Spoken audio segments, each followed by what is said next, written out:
Welcome to Between Two Cacti, Experiences and Voices of Indigenous Artists.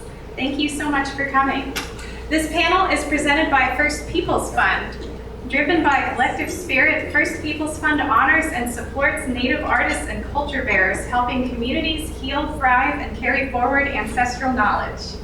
And for you thirsty folks, we do have the promised lemonade back there and some fruit and cookies. We're going to have a Q&A at the very end for the last 10 minutes of the panel, so please hold your questions till then.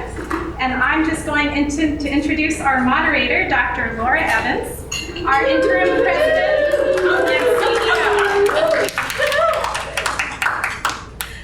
Laura's an enrolled member of Cherokee Nation and earned her Ph.D. in art history from the University of New Mexico, and is a scholar, curator, artist who spent nearly 20 years championing contemporary Native art.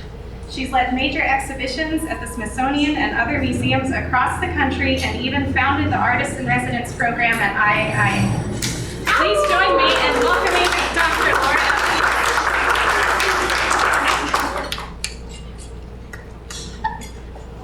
We're doing the artist introductions next. We're going to do the, yes. Sorry.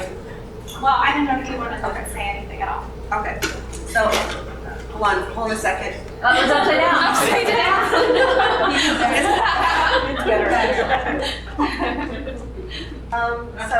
So this format is a reference to Between Two Ferns, and momentarily I'm your brief host. What's his face? Jack Black. Zach was that really hard to say last name.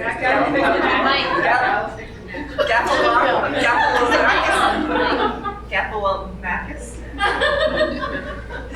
Anyway, so we wanted to do cacti because we're in the Southwest, but they don't have cholla and prickly pear is too short. So forgive us this completely geographically inappropriate cactus choice. But that's just how it is. And Zach roasts his guests, and obviously I'm not going to do that. But we did need a bit of humor and some silliness because we're talking about some, maybe some weighty conversation. So it's good to have a sense of humor while we do this at the same time too. And we do have an easy button or someplace. Like we'll see. Well, we'll see if we use that or not. So I'm going to turn things over to start the introductions of the artists. Leah Mata Fragua, and I am from a small community on the coast of California, Yaktahi, northern Chumash, and I consider myself a place-based artist because I work with materials from place, and I'll talk a little more about what that means as we move forward. Thank you. Hello, I'm Cliff Fragua. I'm from Pueblo of Jemez. I'm also from the Cornstalk people, which originated through Zia Pueblo, so I am part Zia.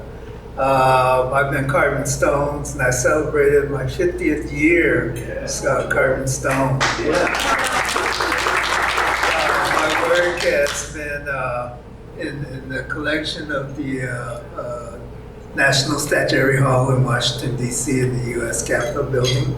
It's this statue of Popeye that was commissioned by the state of New Mexico. I also have a piece, this one here in the Equal Justice Initiative there in Montgomery, Alabama, in their Freedom Monument Sculpture Park, which was installed back in 23. And they had the dedication ceremony in 2024. I work mostly in stone. However, I've also have works in bronze, but it's been a while since I've had any castings done. And I'm known for the lamination technique, which you see here on the screen. And I teach this method at different stone carving workshops around the country. I also work with assemblage of stones, which I've been doing for a couple of years now. But I love the lamination because I play with color. I started out in the arts as a painter, and then during my time at IAIA, a friend of mine took the sculpture course, and when he brought it back to the school, to the room, I was floored by it, and he said you should take sculpture next semester, and I did. At that time, Alan Hauser was the instructor, so I give a lot of credit to him. But thanks for letting me share. Beautiful. Hello everybody, my name is Margarita Paz Pedro. I'm Laguna Pueblo, Santa Clara descendant and Mexican American. I was born in Albuquerque, raised in Las Cruces, and I have family out in Laguna. My practice has multiple parts. My individual practice kind of incorporates different materials, clay being my main squeeze, literally. I do wheel-thrown functional works, installations. I also work collaboratively, so that's through an organization called ALMA. It stands for Apprenticeships for Leaders in Mosaic Arts, and it's an organization that I'm a lead artist, co-director, and co-founder, and we guide you through every step of the process of making a mosaic mural, public art. More recently, I've been working in Adobe and just kind of investigating that as another clay avenue. And I also teach. I'm an educator. I teach all ages, K through 12, college level, and workshops. Thank you for inviting me to speak today.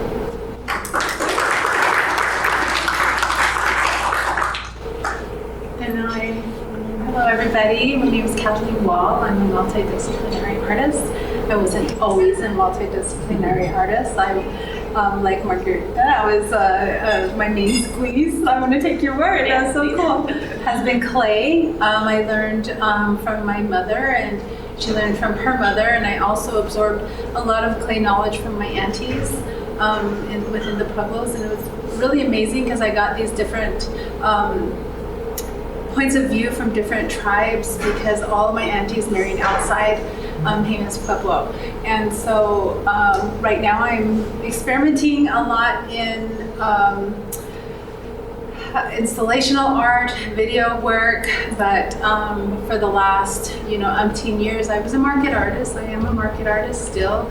I put so much of time and energy into clay work and traveling and sharing my work in many different states and people's homes, and I've just really enjoyed that part of my life, and it's something I never want to give up. I feel as though it's my heart and hands work, especially when I work on installational work that has heavy subject matters and takes a lot of energy, and it's difficult to get that work out. I'm also doing video work as well. It's something I'm extremely into. I'm just enjoying it immensely. So I'm forever changing. I really enjoy the Navajo changing woman perspective, and I embrace that in my life. I'm always out for a new challenge and always willing to learn and experiment, and always go back to my traditional knowledge of clay and bring that into these contemporary platforms.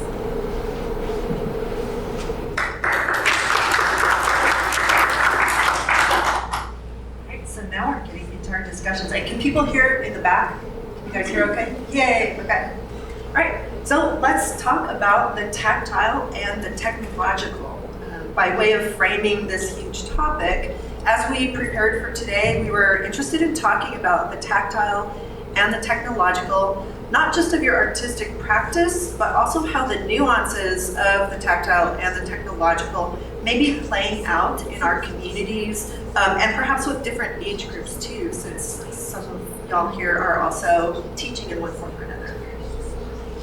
go ahead. I think I also adjunct at the Institute of American Indian Arts in between the ILS department and the Studio Arts department. And as a place-based artist, my primary mediums are usually items that I find in place, right? So I do a lot of shell work, I do basketry, and I notice that sometimes there's a gap, right?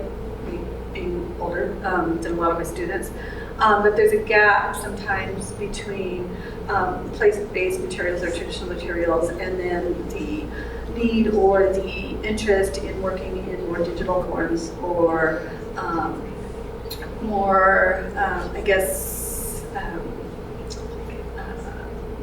digital forms of art in younger generations. And I feel like, at least for me, seeing the students engage in different forms or more contemporary mediums, that there's room for all of it, and rather than kind of compartmentalize it all, I feel like you can combine those things, and I'm interested in how those things look combined. And so in my practice, as most of my medium is now illegal to gather, I really had to pivot and find new mediums. And so what I've been doing is kind of bridging that gap. So I'm using a lot of scrap basket materials and turning them into paper and using natural dyes, but also combining those in collage with digital art. And so it's really trying to bridge the gap between those two types of mediums. And I feel like there is space for both, and especially at our markets, right? That there is space for both, and that we really have to think about younger generations. Sometimes they don't want to make a pot or a basket. And so how do we keep them engaged in the arts? And so making space for them in some of these newer mediums is for me, a way that I feel like we can bring them along and make space for them. I find that a lot of digital art is exciting, and but it adds to the technique that each artist is employing, and the works that are produced out of the technology. It allows those artists to go beyond the realm of tactile work, and I'm not opposed to that. However, what I have concerns about are the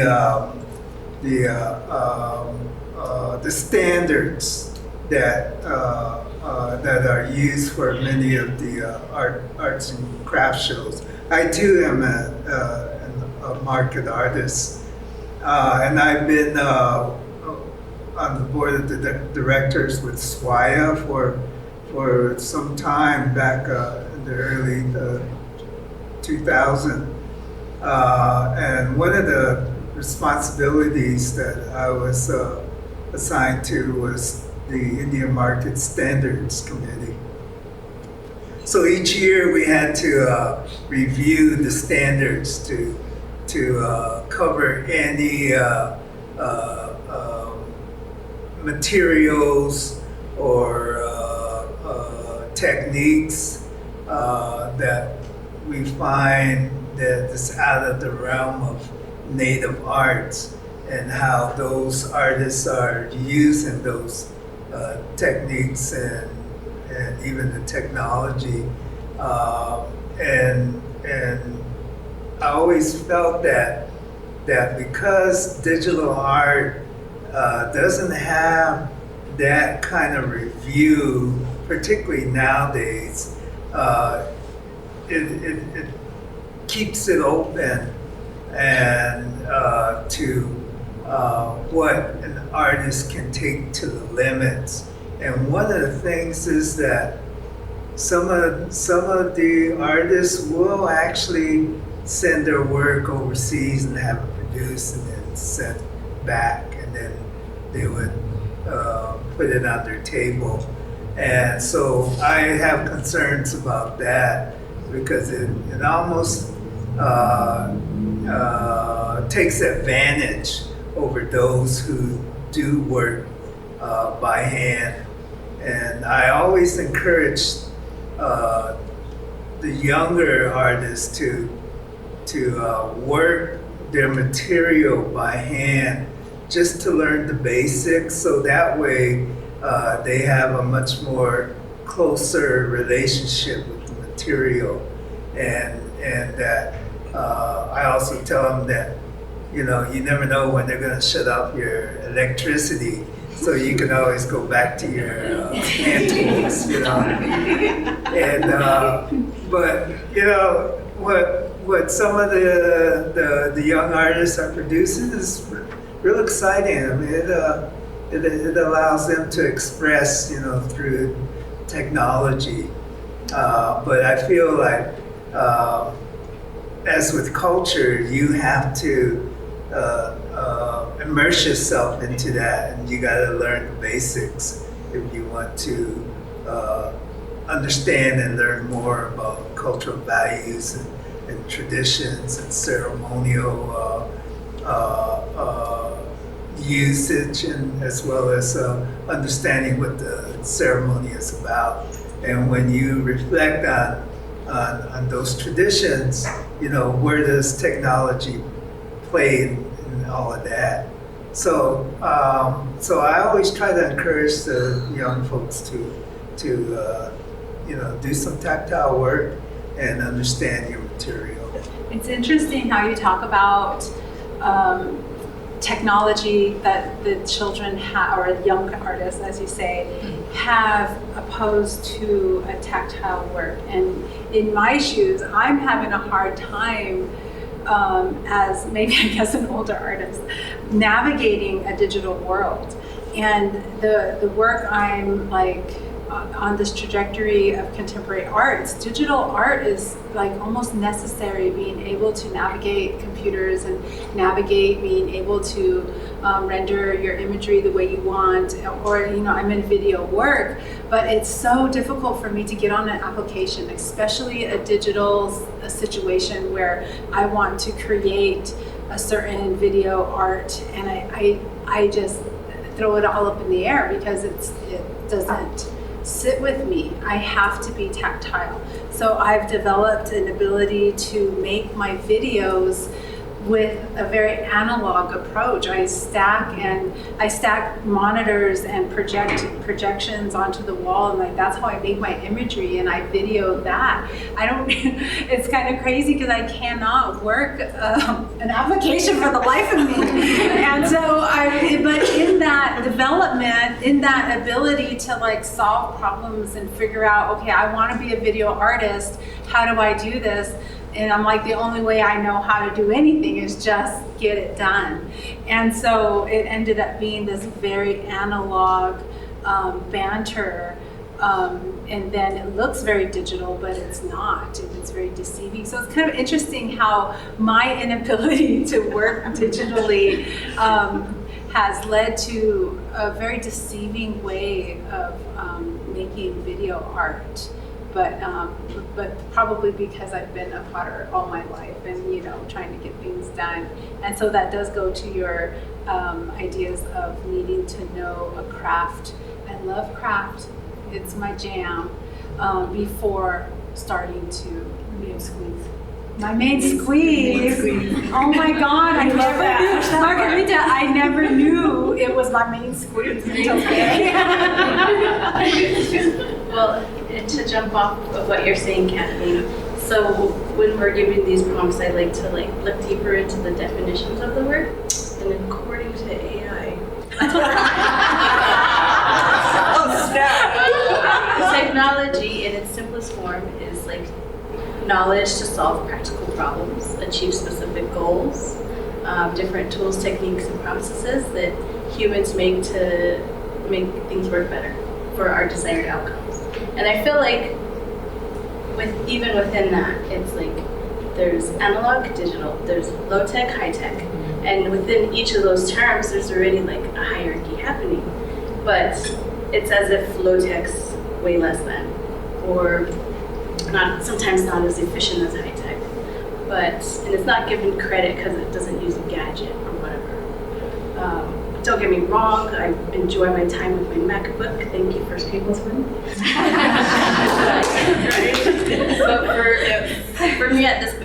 taking the time to learn those things. And at this point in my life, I'm like, that's something I really want to do right now.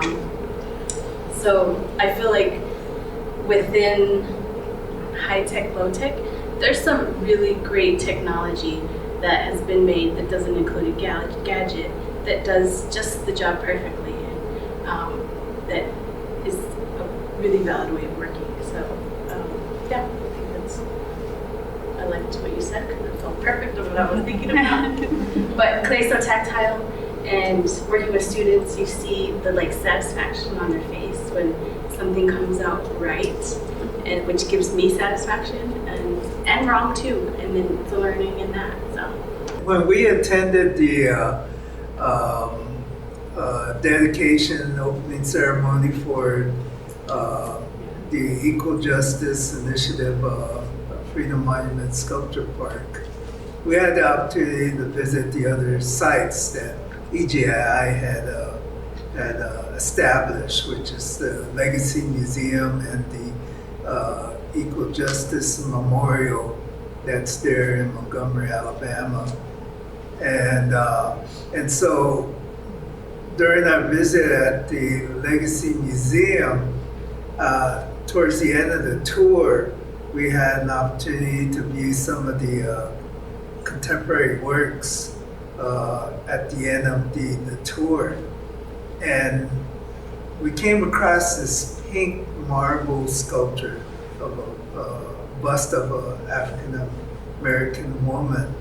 And God, man, just viewing it and seeing the work, it was so beautiful. It was absolutely stunning.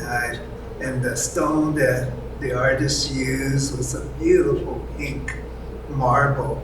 And I got really close to the sculpture just to see how the carving was done, and it was so exquisite. I said, man, this artist is so talented, really knows the material and the tools. Well, later on, we found out that that sculpture was made with a CNC machine that carved stone. I was disappointed. I mean, I just, my heart kind of sank. So, oh man, I just felt so Deceived. Yeah, and so I started getting ads through social media of the machine that they use, and because of the amount of water that they use to carve these sculptures with the CNC machine, I thought, man, that's a lot of water to use, and so I thought, well, how would that affect my view of trying to conserve water, particularly here in the Southwest, where we're experiencing drought and where we're having ditch rotations, among the farmers. And I thought this would really go against, my beliefs as far as conserving water. And so I continue to carve by hand with the various power tools that I use. The thing is, though, am I working it with my own hand, or am I relying on electrical tools to produce the work? But fortunately, I'm not using as much water as some of these machines. It can be alarming, how much natural resources can be used for, the basic technology, and so I continue just to go ahead and work the tactile method, and for me, I find a lot of satisfaction. And then with you, I have a Kathleen, digital kiln. yeah. I must confess. Yeah. But you have land-based materials such as I do. I honestly don't make much excuse for my digital kiln. I enjoy it immensely. The thing about engaging with people and bringing them into clay is it's a lot easier for me. Like, I take this digital kiln to a workshop, and it's so much easier for me to get people engaged and have their piece come out instead of like having it break in the firing. Because I know my son, he went to a workshop with what's it called, the Learning Institute, and he was so disappointed. He came home with his piece broken because they fired outside, and they don't know much. They need more learning to make something come out of the fire okay. But those are compromises that traditional arts have, whether we're using a tiny bit of digital. And I didn't even think of that when we started the conversation. I didn't even think of my kiln. But those are compromises, but it's not fully digital. We're not like ordering something fast fashion is like crazy, especially native fast fashion. We have issues. It's all digitally designed and it comes in the mail, or not all. I'm not gonna get in trouble, but and like you said, the sculptures, you just order them, and I wonder sometimes, where are the lines drawn when we're talking about native art and the qualities or the demands of native art and our expectations of native art when we're collaborating digital work and traditional work, because that's exactly what I do. I do traditional, land-based, dig my clay and all that stuff, and then I'm using it, and I do get it that some people want me to wood fire, but I won't. It smells too much. And I think that you just said it right there. I mean, it's all about disclosure, right? So on the piece that Cliff was talking about, he was starting to feel insecure because he was like, I've been carving so long and I can't achieve this quality. But when we read the disclosure, he felt a bit of relief, right? Because it's all about in the disclosure, right? And I was, even in my own pieces, like you, combining land-based materials with digital art, I was like, ooh, how do I write my label now? How do I disclose some of the other materials that I'm using or technology that I'm using? And so I think a lot of it has to do with being honest and disclosing it and putting that in your labels and making sure that, if someone's writing your labels for you or your text for you, to make sure that those things are disclosed properly. I think that's the most important thing, the honesty. And that's in our market, or is it I would think that Native people can do whatever they want. We don't have to be tied to in our market, yeah, we do have rules and regulations, but as Native people, do we really have to constantly be under scrutiny, and other people don't have to do that? At this museum, at EJI, they disclosed everybody's techniques. So if someone did use technology, they put that in the labels. The museum put that in the labels, and I felt like that was really honest and helpful, because he was like, I've been carving. There's no way I could carve like this. What the hell? And so the disclosure did kind of give him some, relief. Okay, I'm good at what I do. By the way, that's my main squeeze right there. Yeah. That's my main squeeze. Are we ready for the second topic? Okay. Can I borrow a live one? It's on, right? So our second big topic is about the ways we engage with community. And we aim to talk about community as multifaceted. Reservation, Pueblo, urban, suburban, rural, and we'll try to unpack nuances as we go. So here's the meat of the question. And the Western art world has this stereotype of artists painting alone in a garret, suffering in solitary genius, very dramatically. Does that fit for you all?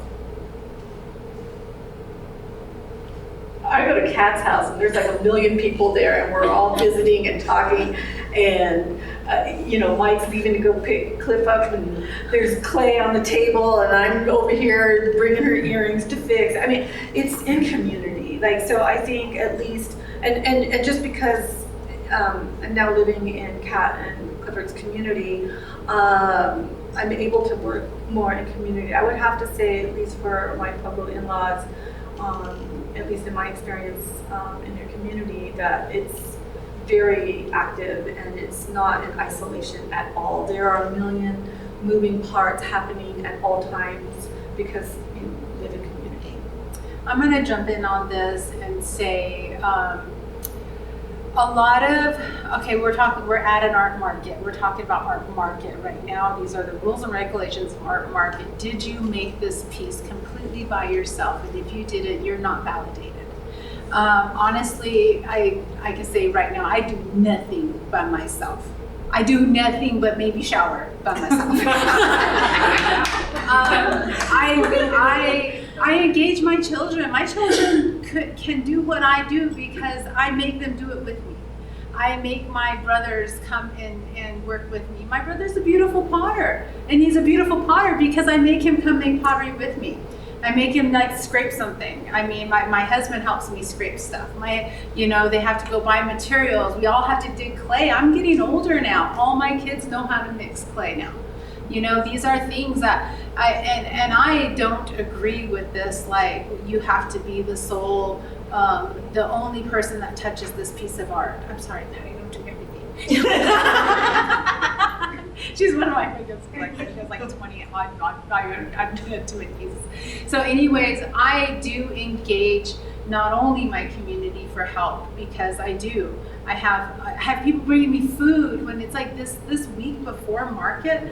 I make so much work. You walk into my booth, nobody is physically able. It's completely impossible to make the amount of work I do and only me touch this work. But I'm not like, how do you say, I'm not ordering it, I'm bringing people in and I'm teaching them. So it's really cool when they make their own work. All my kids can make work. Everybody that ever helps me, everybody that engages with me knows how to do things. It's really cool. One time I was working for Cherokee Art Market, and it was COVID time, and I needed a video of me demonstrating, because it was all remote control. That's how bad it was remote control. Anyways, I had to learn how to edit a video of me working, and I was just going crazy. I was going batty. I grabbed my 10-year-old son and I was like, this is what you do.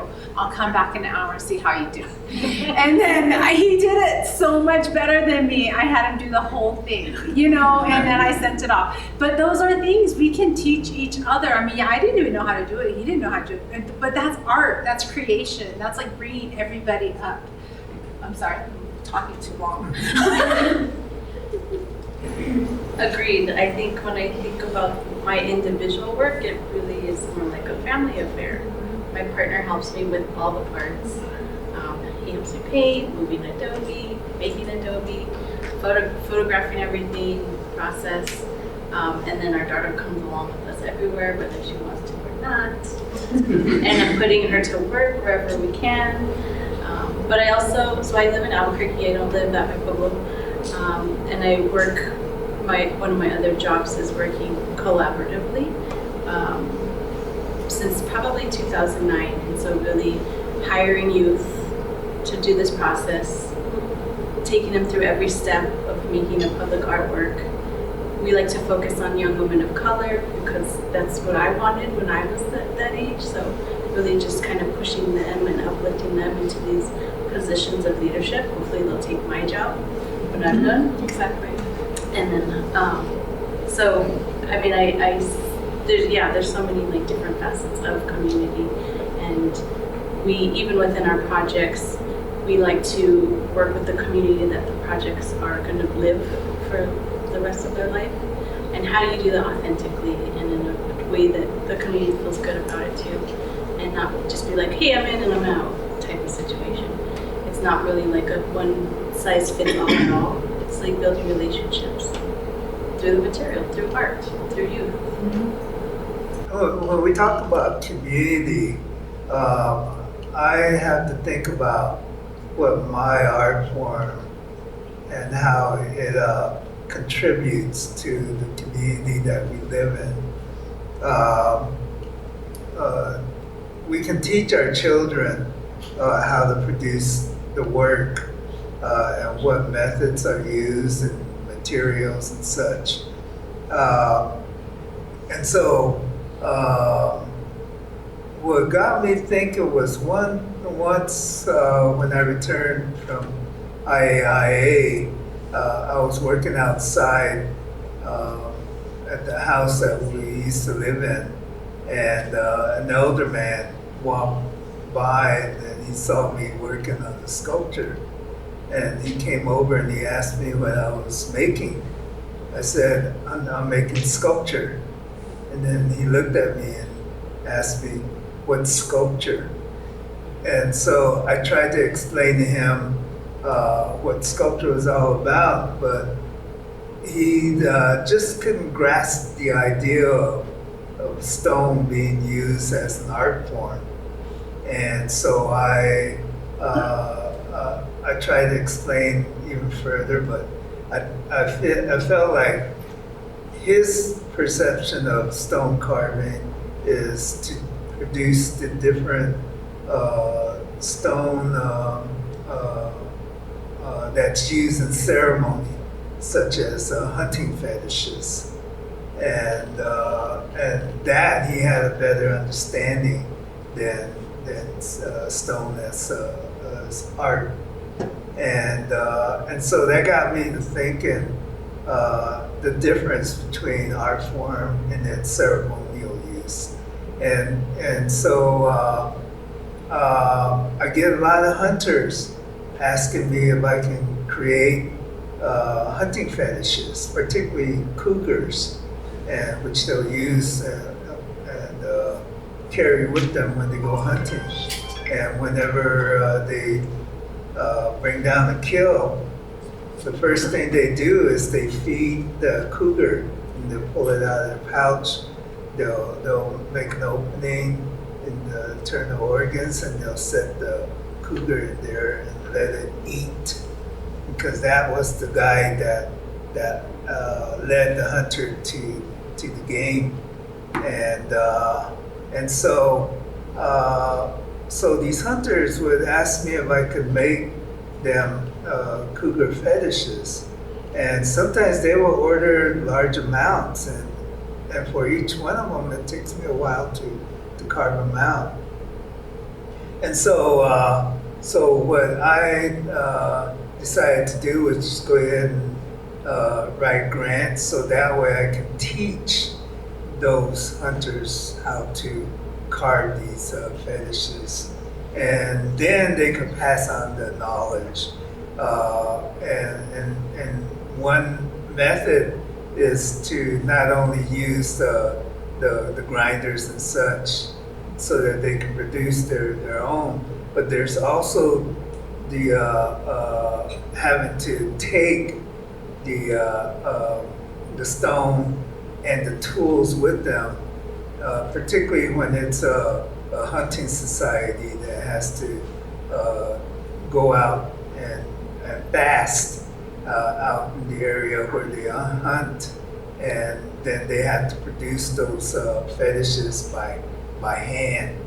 And so my knowledge will help them to use the various hand tools to produce those fetishes, and they would also be able to do the blessings for those fetishes where they are at. So it becomes my knowledge and teaching the community how to produce these, and I find that more satisfactory, because it's my contribution to the community, and that's more important than having them rely on me to make the pieces, because at times I just get inundated with projects and commitments and such. But I mean, for them to actually learn how to do it, use the knowledge, and then pass it on, I feel that's real important, and it makes things much more richer for the community.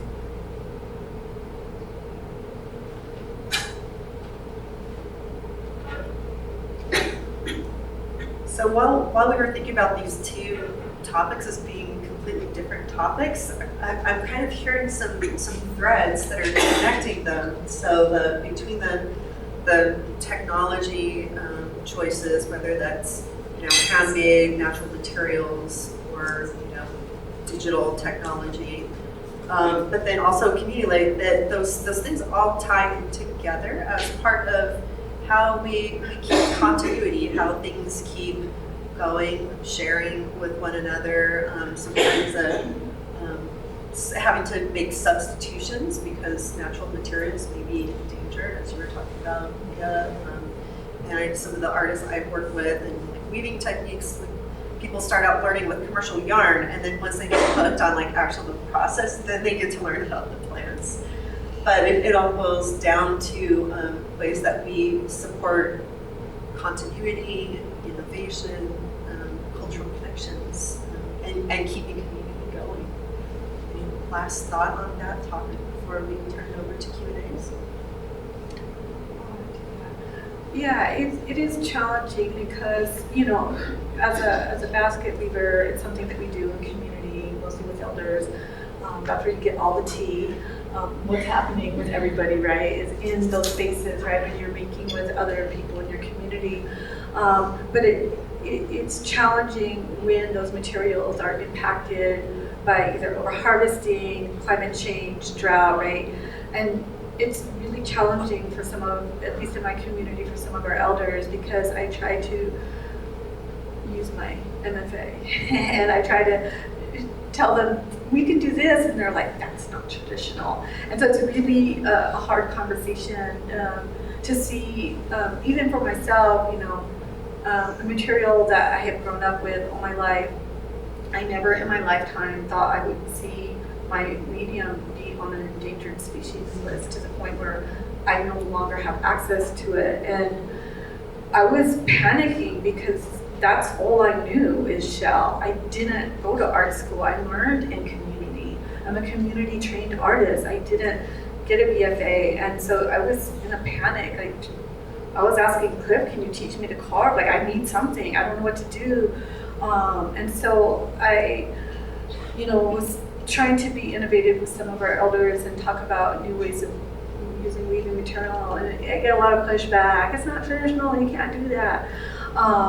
And so I was, through my MFA program, able to have some experimentation and a really good mentor, Dakota Mace, who introduced me to paper making. And I had a lot of scrap material through basketry, and I felt horrible because it's so endangered, not using that scrap. And same with our dance dresses. I use a lot of willow bark, cottonwood bark.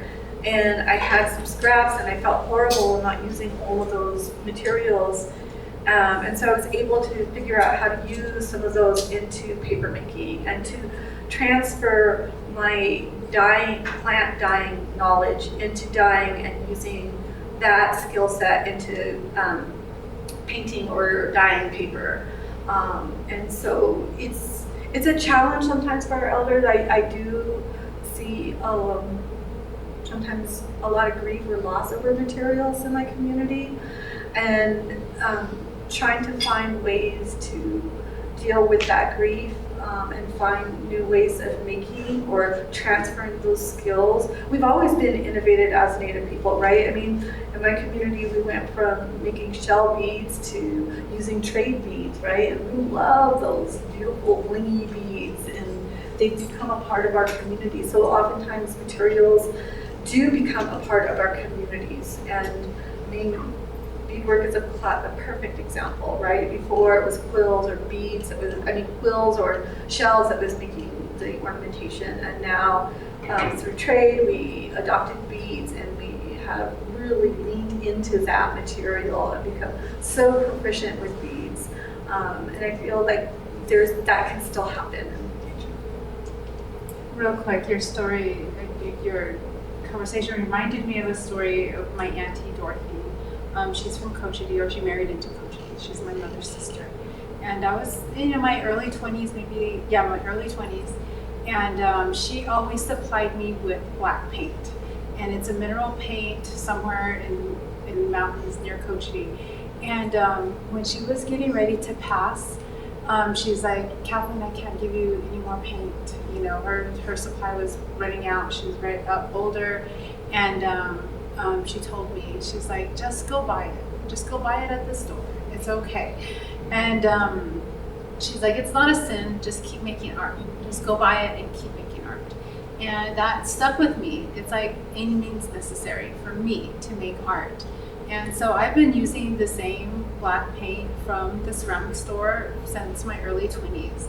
I have one little nugget that she gave me that I won't use because she gave it to me. But anyways, I kept making art. Should we open up for questions now?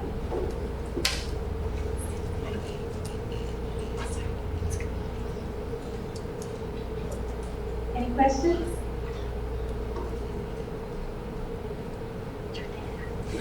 This isn't really a question, it's a comment on the question you had about working together.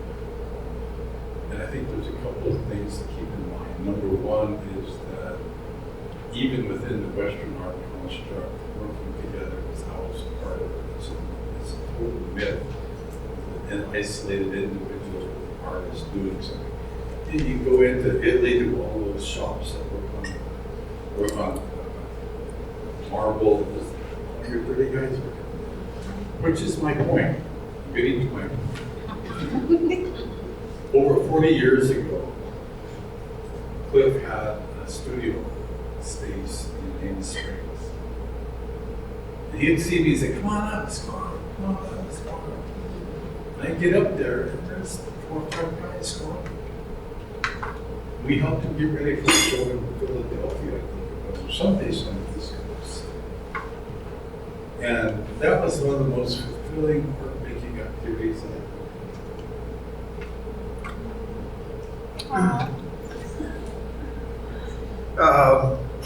I employed some of the guys from home because first of all, they needed income. And I was there to help them with that. But at the same token, they were also learning how to do stone carving. And some of them even went off on their own. There's one fellow who I had to lay off just for a couple of weeks. So when I asked him to come back and work, he said, well, you know, I think I'm gonna try this on my own. And so he did, and then he became successful at it. And so that, you know, that made me feel good because he was able to at least produce an income to support his family. But at the same time, I was sad that he wasn't going to help me. So I turned to others to fill his duty or his job, and so there was other individuals that learned from me and then moved on, and which is great, you know, because that was another contribution I could have for the community. But you know, just through financial situations, particularly with the economy, you know, people have to give that up, give up that knowledge just so that they can find work to support their family. And you know, but at least they have that basic knowledge and they can be able to pass it on if they ever had to. Another question? I'm curious, for younger artists, is it important for them to know the original practices of your craft before they proceed on to using modern technologies? Does that make them more of a wholesome artist, authentic, if you will, if that's the correct word? Is that's necessary? I believe so. I think, you know, like nowadays you can order cups, like ceramic cups and from off the internet, and you can just design them and order them. And I see it all the time at different venues. But is that the same thing we're talking about? Is that art, or is it just a vendor booth? Those are other discussions too. I would think that that's a job. We need that job. I love those cups. I need that cup. But it's not the art that that's not the art that I would do. That's not the art that I would want to teach. I feel like, is it necessary? I'm on the fence. For clay, I would prefer people to know the basics for sure. But I feel like if you say this is necessary, you're gonna have people be like, no, I'm gonna do it my way first, or the hard way, or whatever. So just having, I think, it more open for people to. I highly encourage you to learn this. You'll learn a lot more in the process, and one will inform the other. But I don't like saying this is the way. One of my fond memories was when I was young. We returned back to the Pueblo just for the summer. And I recall my mother, her family was producing pottery. And I do come from a family of potters. And so there at my grandmother's house, we had the uncles, we had the cousins, and some of the grandchildren there. And we were all sitting around the table doing, a certain process of pottery making. And it was really a real endearing moment, just all together. We're all, somebody be molding, then somebody else would be sanding, somebody else would be painting, and we were all doing it together. So that way, my grandmother can take the pots to the trading post and get the necessary ingredients or tools that the household needed, and that memory has always stuck with me because we rely on each other, and at the same time we were also learning from each other. My uncle did fabulous deer head wall hangings, and they were beautiful. I remember the ornos that they made, small ones that they used for ashtrays, So they put the cigarette in there and then have that smoke come out the orno opening. But it was just it was those moments that I reflect on, and that helps me to help others learn more about the crafts, learn more about the material, and to also approach it in a real respectful way, because not only do we, thank the material, but we also thank them for helping us provide for our family, and that's most important, because that respect is utmost important, and so it not only allows you to support your family, but it also adds to the community, the work that's being produced there.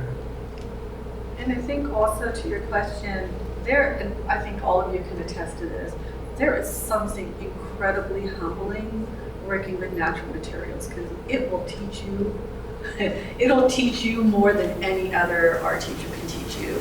And when you are working with place-based materials, you do develop a relationship with them that is unlike any other relationship. I can't form a relationship with my digital drawings the way I can with shell.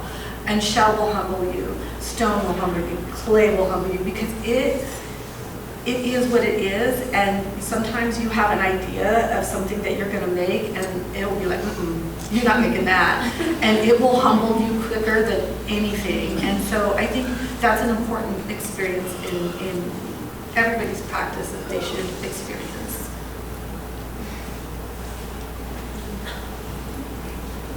Thank you all. One more? Okay.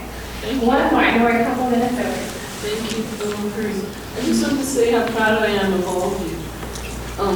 To even learn how to digitize what you've done at all. I've spent my whole life learning how to digitize, and I don't even own a printer.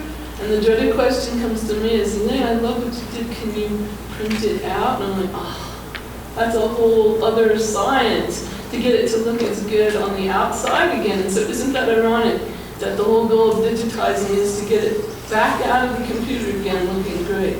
So the fact that you started in such a formalized way, and I agree with Cliff. What if the lights go out? Because they really can in these days and times.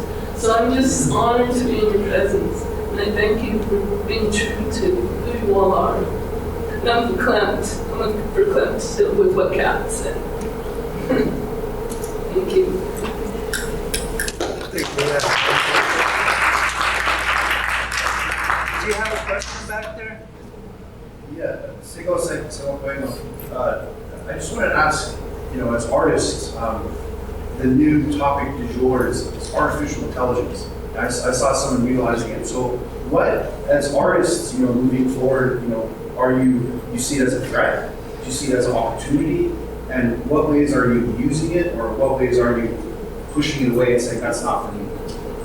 Well, I think it's coming towards us like way faster than we can understand, and all the what's going to happen as an effect of it.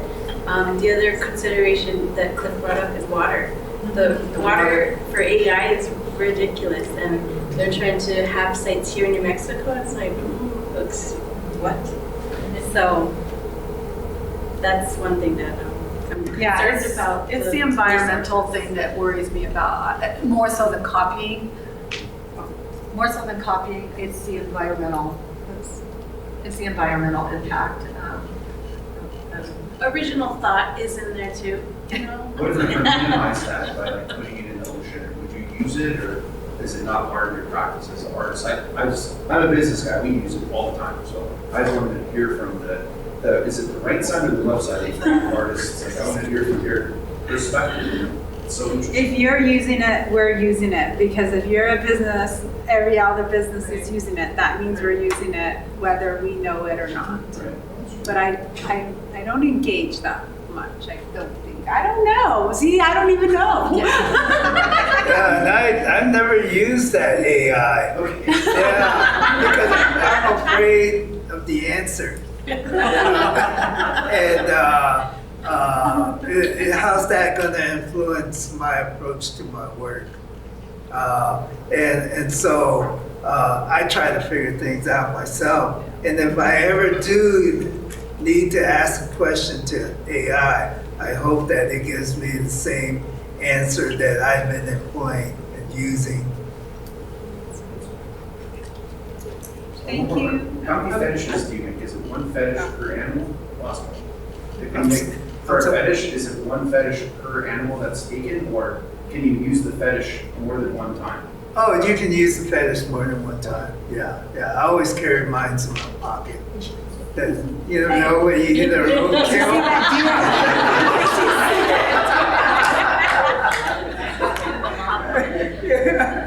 And some of the artists need to get back to their booths, but others will be loitering, and we're happy to engage in conversation. And please have cookies and lemonade. And please let's give everybody up here another round of applause.